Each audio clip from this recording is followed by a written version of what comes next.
Good morning and welcome to Aspire's virtual coffee on Giving Tuesday.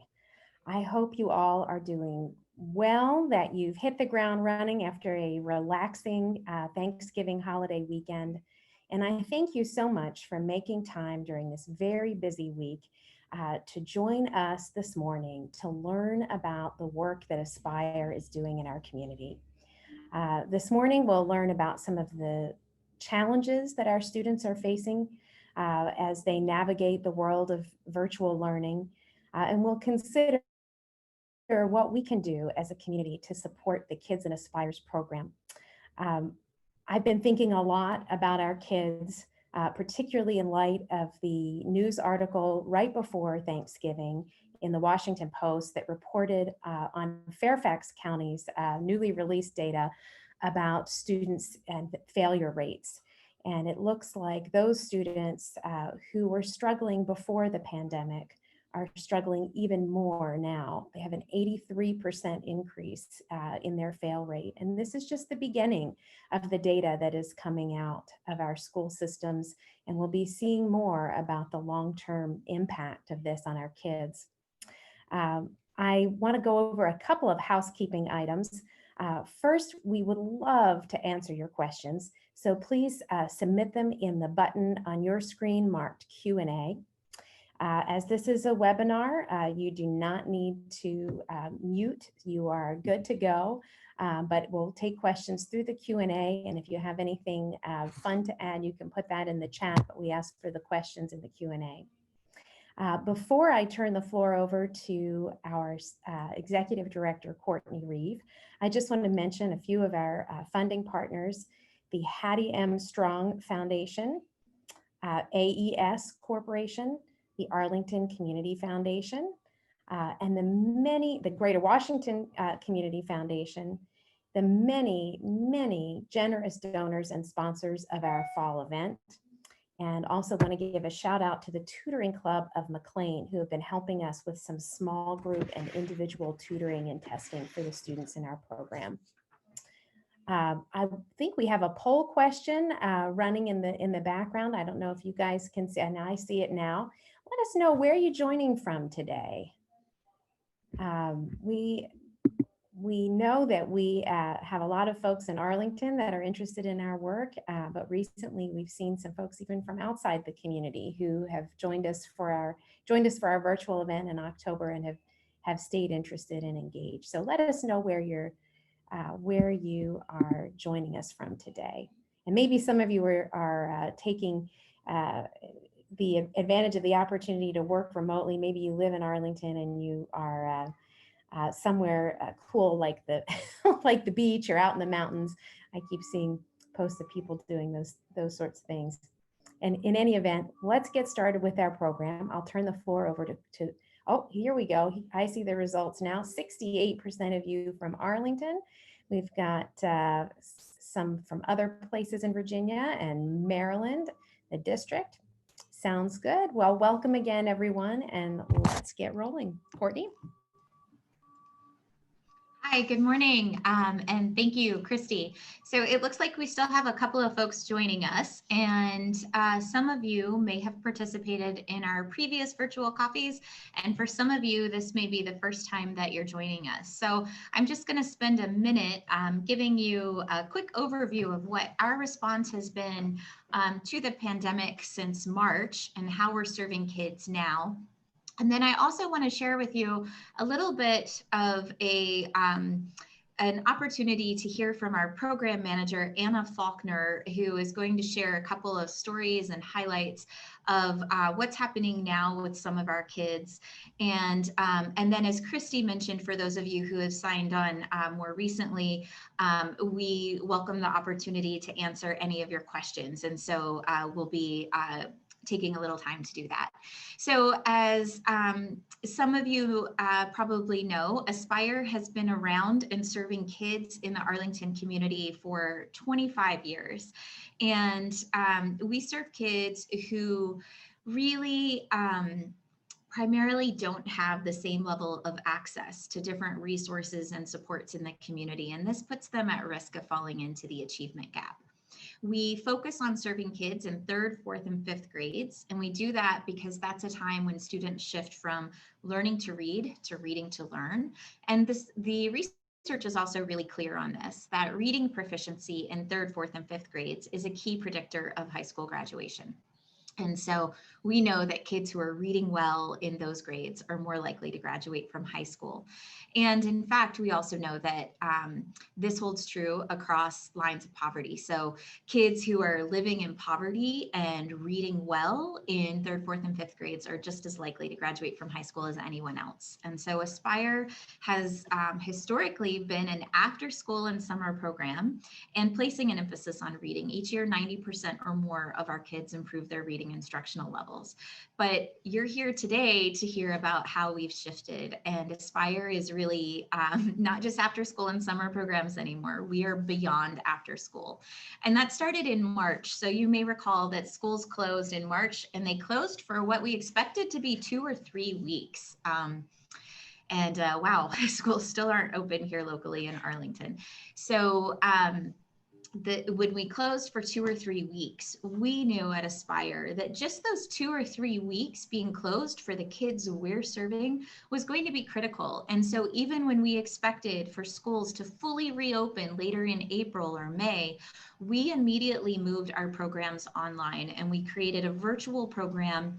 We doubled our program hours and we went from 15 hours a week of after school programming to 30 hours a week of distance learning virtual programming for our kids because we knew that they really needed that extra support. We provided daily read alouds. We continued with fostering social emotional development through our MAT meetings, maintaining some routines and connections among children and adults.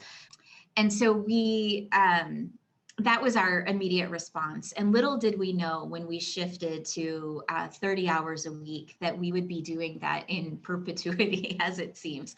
So we continued that all the way through the summer and all the way through the fall without a break. We haven't taken a week off from providing this distance programming.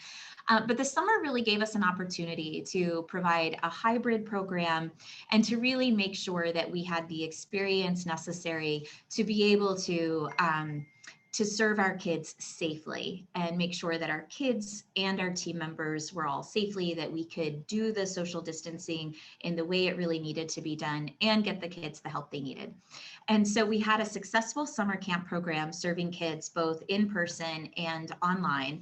And this fall, when it became apparent that schools would not reopen, we worked really diligently to be able to open, and we're actually serving kids all day in person 4 days a week right now. So kids get here, technically we open at 8, but we have kids getting here at 7:30 in the morning many days, and some kids sometimes not leaving until 6 or 6:30 at night, even though our program ends a little bit earlier than that. We know that parents are saying that they have not been able to start going back to work until their kids were with us and safely cared for during the day. We also know that some of our kids were being cared for by older siblings who also have a pretty significant, high school workload or things like that. And even some of our kids may have been helping to care for younger siblings, which has impacted their work or their ability to engage. And so being here with us each day has been really important because we're able to help our students access their education, access their distance learning curriculum and program with their teachers. And then we're also able to provide the social emotional opportunities for them to engage with one another safely, the opportunities for extra enrichment, to be able to engage in art activities and other fun things like that. We provide full meals each day to each of our kids, which is also important as our community faces a lot of food insecurity. And then we also are able to provide some extra targeted tutoring and academic support to help make sure that our kids don't fall any further behind. I'm gonna turn it over to the video soon so that you can hear from Anna Faulkner, our program manager. But I also just wanna share that something that's really important, I know from that poll, a lot of you are here based in Arlington or in the Northern Virginia area. And you may have seen that a lot of local districts are providing some kind of support to the students who we consider to be most at risk or most vulnerable to falling behind right now. And it's a little different here in Arlington because the local district has not dedicated any kind of resources or set up any kind of systematic or systemic programs to address this. And so for the students we're serving, Aspire is really the only option that's available for many of them. And so that's why your support has been so critical to us and so important now, perhaps more than ever in the 25 years that we've been around, to make sure that the kids we're serving have what they need and get the support that they can't get, quite frankly, anywhere else. We have waiting lists for our program. We're working really hard to staff up, bring as many additional staff members as we can on so that we can continue to ramp up, serve more students, and maintain all of the social distancing and get them the help and the support that they need. I'm going to turn it over to the video now. I think we'll be posting another poll as well. And so we'll maybe pull the poll up while we get ready to launch the video and then preserve some time for Q&A. Devin, do you have that poll ready for the video? There we go. Some of the biggest ways I see our students being supported by having the in-person program are, first of all, just having that accountability with their work, just having somebody knowing what's going on with the school, knowing what's happening with their assignments, and following up with that every day. It's hard for our parents to interact with that technology, and sometimes it's hard for the teachers to get in touch with the students, even because if they're not turning on their cameras and they're not answering calls, the teachers get really frustrated by not being able to know what's really going on with the students. So just being able to work out, be a connector for the families and the schools so that everybody knows what's going on has been really important for a lot of our students. One family that comes to mind that really needed support are Dylan and Alexander's family. So they're cousins, but they live together. But their mom has to work and their dad has to work, and so they just really needed their kids in programs so that they could go back to work, but also their parents didn't really know how to use the technology and know how to help their kids with their schoolwork. Aspire not only allowed them to be able to go back to work, but also we were able to help the kids catch up with their school assignments. Another student just moved here from Ethiopia, and so his English is not super strong yet. Now, having people here to help him engage, he's eager to learn and he wants to know what's going on and wants to do well, but he just couldn't before. And so we do have other students who just are having trouble focusing on their work and staying engaged with their work. One student in particular I'm thinking of, she was also very behind when she came to Aspire, and so I've been able to pull her out of just for some one-on-one tutoring time, and when we sit and talk about in person together what's going on, she understands it better. But it's, again, super hard for teachers to give that kind of support virtually like they would if it was a normal classroom setting. And so I think having Aspire has been super helpful for her, just because we can pull her out and just explain concepts in a way where she can focus on them. Another big thing that I see is just how important the interaction with other students and other adults is for our students, like how much they enjoy our daily MAT meetings, which aren't really MAT meetings anymore because they all have to stay in their own chairs, but it's still a time for students to share with each other about what's going on in their lives and just talk to friends and which I think is really important for our students.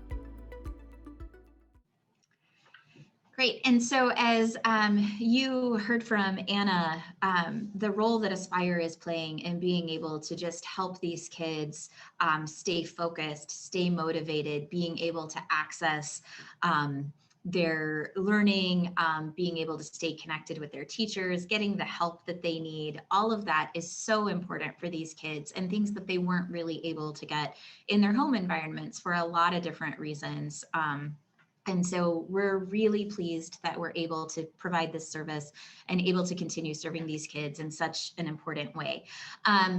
We have a couple of questions in the Q&A and we'll get to those in a minute. So I'm going to ask you to go ahead and put any other questions that you have in there.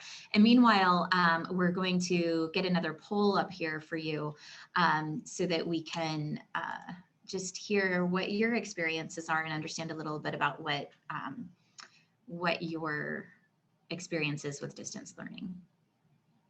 So we have 3 questions in the Q&A. Go ahead and put any others up that you have.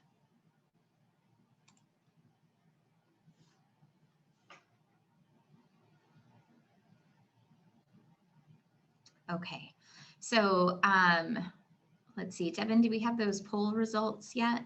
I'll get to those in just a couple of minutes. Oh, there we go. Okay, so about 2/3 of you have close friends or family members who are experiencing distance learning in your own home, and about 1/3 have kids at home doing distance learning. So for those of you who either have kids at home with the distance learning or have close family and friends, you're seeing just all the challenges in helping to make sure that the kids are able to stay focused and that they're able to get the kind of extra support that they need. So I'm sure you can understand exactly what we're doing here and how important that is. Okay, so I'm going to get into a couple of the questions that we have up already.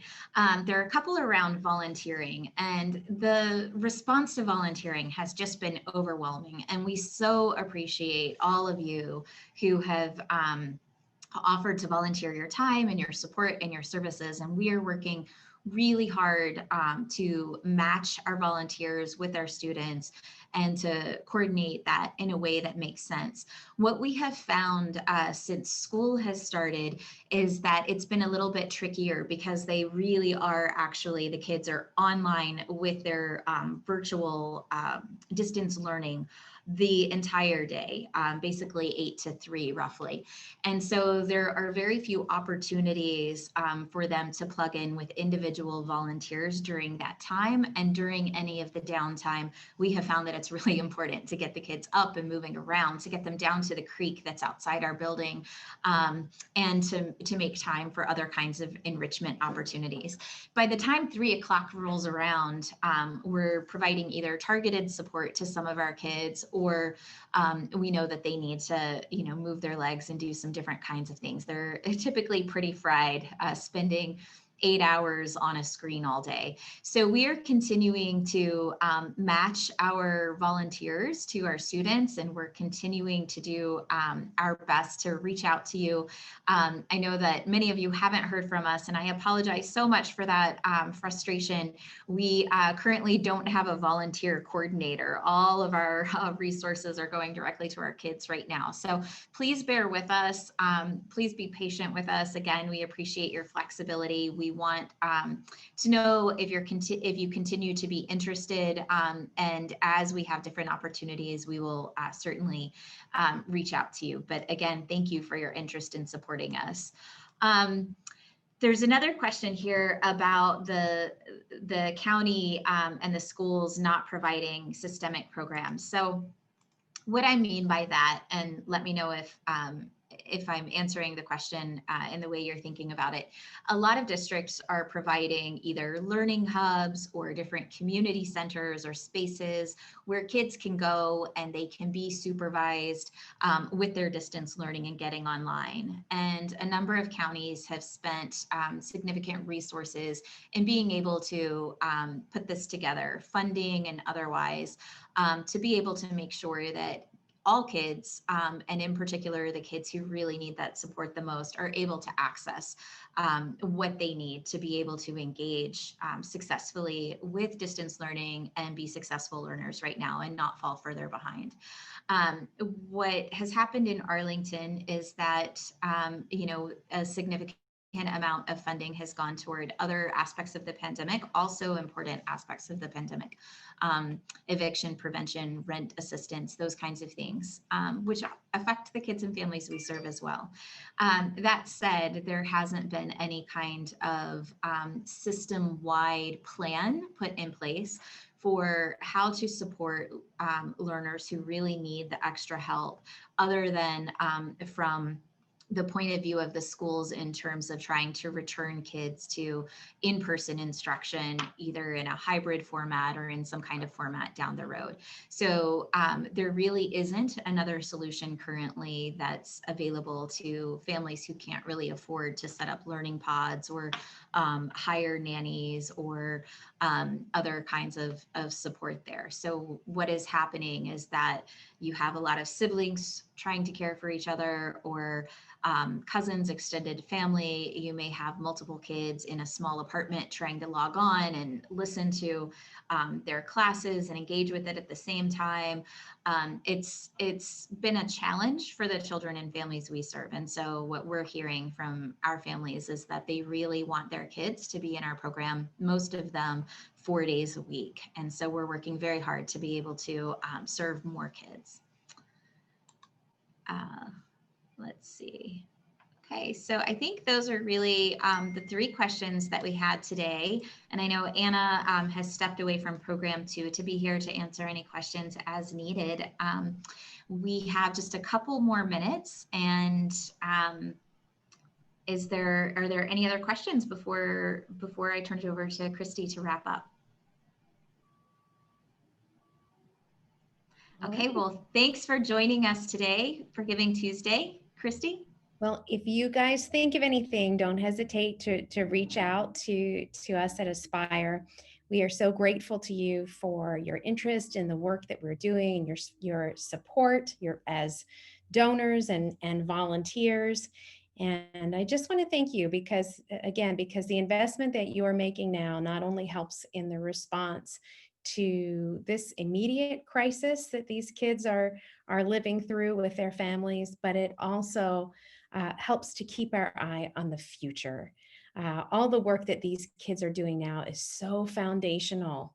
It's so foundational to their future in school and in life. And we need to be able to look back at the end of this pandemic and know that we did all that we could to be able to weather this storm and be prepared for what comes next. So thank you so much. Have a great day, and we'll see you at the next virtual coffee. Aspire is a cool, fun program with lots of books and good teachers that help with math and reading. Aspire is good. It's fun and there's a lot of stuff to do there. I leave school every day wondering what I'm going to do at Aspire. There's fun activities, reading, like you can do your homework. There's a lot of stuff that you can do there. You can read by yourself, and you can, and the teachers can help you read if you don't know that much words.